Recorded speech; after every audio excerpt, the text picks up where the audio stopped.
Ներքին օրակարգում ուզում եմ անդրադառնանք անազատության վայրում գտնվող մարդկանց իրավունքների պաշտպանության հարցին, հատկապես եւ առավելապես, եթե այդ անձը հացադուլ է հայտարարել, նման մենք դեպք ունենք,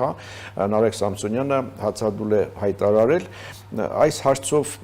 ինչ քայլեր է ձեռնարկել մարդու իրավունքների պաշտպանը եւ նրա գրասենյակը։ Ես մամուլից գիտեմ, որ բողոքի ակցիա տեղի ունեցավ ձեր գրասենյակի դիմաց, ձեզ ուղղված քննադատություն կար, որ դուք անգործություն եք ցուցաբերել։ Սրա հետ կապված ինչ արձագանք ունեք դուք։ Նախ նշեմ, որ ազատությունից զրկված բոլոր անձանց իրավունքները ինձ համար իրապես չափազանց կարևոր են եւ նաեւ ազատությունից զրկված անձինք գիտեն, քանի որ իրենց հետ ես նաեւ անմիջական եմ բարբերաբար շփումներ ունենում, որ շատ մարդկային եմ վերաբերում իրենց բոլորի հետ կապված տարատեսակ հարցերին, իրավունքներին, ինձ համար ընդհանրապես կարևոր չէ թե անձը ինչ արարք է կատարել, ընդհանրապես կարևոր չէ այլ իրավիճակը, եթե խոսքը նրանց իրավունքների պաշտպանությանն է վերաբերում եւ մարդկային դիտանկյունից իրապես շատ եմ կարևորում, այս ոլորտը։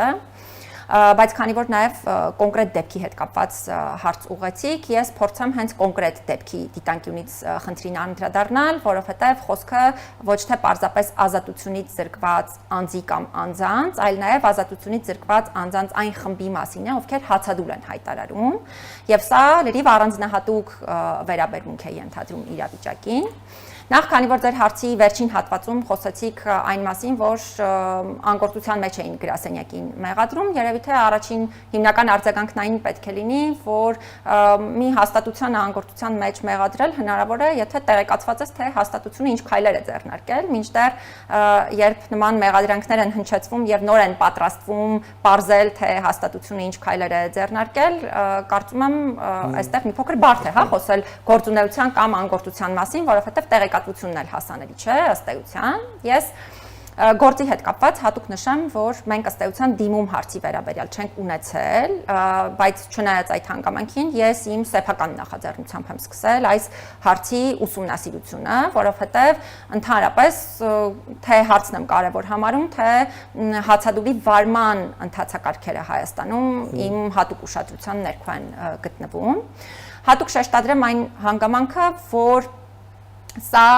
բացառիկ դեպք չէ Հայաստանի ազատությունից զրկման վայրերում, օրինակ 2025 թվականին ազատությունից զրկման վայրերում գրանցվել է շուրջ 200, մոտավորապես 200 անձի կողմից, եթե չեմ սխալվում, 300-ից ավելի հացադուլի դեպք։ Եվ այստեղ երևի թե ամենակարևոր հանգամանքը, որ պետք է արձանագրել, այն է, որ հացադուլը իհարկե անձի իրավունքն է եւ որևէ մեկը չի կարող բռնանալ անձի կամքի վրա, նույնիսկ պարտադիր սնուցումն է արգելված, եթե իհարկե հարկադիր սնուցման հատուկ այդ չափանիշները չեն բավարարվում եւ այս տեսանկյունից միանշանակ սա իրավունք է, բայց դա նշանակում է, որ պետությունը պետք է պատշաճ իրացնի իր պարտավորությունները, որովհետեւ պետությունը մի շարք պարտավորություններ ունի հացադուլի վարման ընթացքում եւ սա է այն հիմնական ոլորտը, որտեղ մենք ունենք գործիքակազմ, այսինքն ունենք մանդատ հետևելու, թե արդյոք պետությունը իրացնում է իր պարտավորությունները հացադուլի վարման ընթացքի հետ կապված, որովհետև պետությունը չի կարող անձին արգելել հացադուլ իրականացնել եւ որևէ մեկս չի կարող, դարձյալ նշեցի արդեն, որ նաեւ հարկադիր սնուցումն է թույլատրելի խիստ սահմանափակ դեպքերում, այն էլ չափանիշներին բավարարող դեպքերում։ Ի սկզբանե մենք ամենօրյա ռեժիմով պետական մարմիններից նախ բանավոր պարզաբանումներ ենք ստացել հարցի հետ կապված, թե ինչպես են իրենք իրացնում իրենց պարտավորությունները, նաև գրավոր պարզաբանումներ ենք պահանջել, որպեսզի հնարավոր լինի գնահատական հնչեցնել տարբեր խնդիրների առումով։ Հատուկ շեշտադրեմ, որ արդեն նշեցի հացադուլի դեպքերը չափազանց շատ են, ընդ որում նշեմ ոչ միայն հացադուլի, նաև օրինակ ինքնավնասման դեպքերն են Հայաստանում բավականին մեծ թիվ կազմում եւ այլն, համանման դեպքերը, եւ նման դեպքերում մենք հատուկ գործիքակազմեր ունենք նաև որոշելու, թե անձանց ինչ իրավիճակում ենք այցելում, որ դեպքում սովորաբար դիմում ենք ունենում այցերի հետ կապված, երբ քաղաքացին նշում է, որ ինքը լրացուցիչ տեղեկատվություն ունի մեզ հայտնելու, բայց դեպքերի հիմնական մասում, որոնք մեզ հասանելի են դառնում, մենք մշտադիտարկում ենք պետության կողմից իր պարտավորությունների կատարումը։ Կոնկրետ այս դեպքով ինչ ունեք։ Կոնկրետ այս դեպքով, ինչպես նշեցի, առաջին հերթին այս պահին մենք մշտադիտարկում ենք, թե ինչքանով է պետությունը կատարում այն պարտավորությունները, որ ինքը ունի, մասնավորապես երաշխավորելու, որպեսզի անձը բժշկական զննության ենթարկվի պատշաճ ժամանակահատվածում, եթե անհրաժեշտություն կա բժշկական միջամտությունների, անձին նաև պարզաբանվեն հետևանքները, վտանգները, ռիսկերը, առնվազն սոցիալ-հոգեբանական աշխատանքներ իրականացվեն։ Մեր բարձրաձայնած համակարգային խնդիրներից մեկը, որը մշտապես ենք բարձրաձայնել, օրինակ այս քրեակատարողական հիմնարկի հետ կապված նաև պատժախցերի պայմանների հետ կապված հարցն է։ Իհարկե, ի սկզբանե տեղեկատվություն տարածվեց, որ անձի նկատմամբ տարածվում է տույժի, տեսակին վերաբերելի որոշակի ռեժիմ, բայց իրականությանը դա չէր համապատասխանում, որովհետև անձը պարզապես տեղափոխվել է խցից պատժախուց, որպեսզի այնտեղ պետությունը, այն հիմնական պարտավորությունները իր կատարած լինի, որոնք անհրաժեշտ են։ Իհարկե, այս հարցի հետ կապված ես հստակ դիրքորոշում ունեմ եւ նաեւ պետական մարմիններն են տեղեկացված, իրենց հետ նաեւ ունեցել ենք հաղորդակցություն։ Առնվազն արմավիր քրեակատարողական հիմնարկում պատժախուցը համենայն դեպս սա չեն գտնվում այն վիճակում, որոնք բավարարում են ժամանակակից միջազգային չափանիշներին։ Այս մասով մենք նույնիսկ մի քանի ամիս առաջ հատուկ քննարկում ենք ունեցել քրեակատարողական ծառայության գործընկերների հետ։ Լավ նորությունն այն է, որ նրանք իրապես շատ կառուցողական են եւ հանձնառու են խնդիրները լուծելու, բայց փաստացի մենք այս պահին ունենք այն, ինչ ունենք եւ պայմանների հետ կապված միանշանակ անհրաժեշտ է հստակ փոփոխություն իրականացնել, բայց եթե հետ վերադառնամ նաեւ կոնկրետ դեպքին եւ կոնկրետ իրավիճակին, քանի որ քննադատությունների մասին խոսեցիք, նաեւ նկատառումներից մեկն այն էր, որ մենք պետք է հենց այս դեպքով հայտարարություն իրականացնենք, հրապարակային հայտարարություն ունենանք։ Ուզում եմ սա էլ հատուկ շեշտադրել, իհարկե միջազգային չափանիշների համաձայն մարդու իրավունքների պաշտպանը ինքը պետք է որոշի, թե որ դեպքին է ընդհանրապես անդրադառնում, այդ թվում հրապարակային եղանակով եւ այս առումով որևէ միջամտություն արգելված է մարդու իրավունքների պաշտպանի գործունեությանը, բայց պետք է նաեւ մի քիչ ստանդարտների մասին խոսեմ կամ այն գործիքների, որ մենք սովորաբար կիրառում ենք հրապարակային հայտարարություններ տալիս։ Հրապարակային հայտարարություններ համակարգային խնդիրների վերաբերյալ մենք պարբերաբար ենք ունենում, որովհետև համակարգային խնդիրները դրանք այն խնդիրներն են, որոնք ոչ թե մի դեպքում են այսպես տեսանելի, այլ դրանք անընդհատ են տեսանելի դառնում եւ հացադուլի վարման ընթացքի, կալանք խափանման միջոցի, խոսքի ազատության հետ կապված ու դրա համար պատասխանատվության միջոցների, ՔԿՀ-ների պայմանների եւ այլնի վերաբերյալ հրապարակային հայտարարություններ ես ինքս պարբերաբար եմ ունեցել համակարգային խնդիրների հետ կապված։ Անհատական դեպքերով սովորաբար հրապարակային հայտարարություն իրականացնում ենք այն դեպքերում, երբ այդ անհատական դեպքի շրջանակներում այսպես միախառնվում են իրավունքների, երաշխիքների այն հիմնական խախտումները կամ այնպիսի մեծ աստիճանի է հասնում խախտումը, որ այդ օրինակով հնարավոր է ցույց տալ մնացյալ բոլոր իրավիճակներում էլ համակարգային խնդիրները։ Օրինակ բերեմ, փաստաբան Ալեքսանդր Կոչուբաևի հետ տեղի ունեցած իրադարձությունների պարագայում մի դեպքի շրջանակներում մի շարք խնդիրներ էին այսպես միախառնվել եւ այդ օրինակով դա իմ անձնական որոշումներ ցույց տա,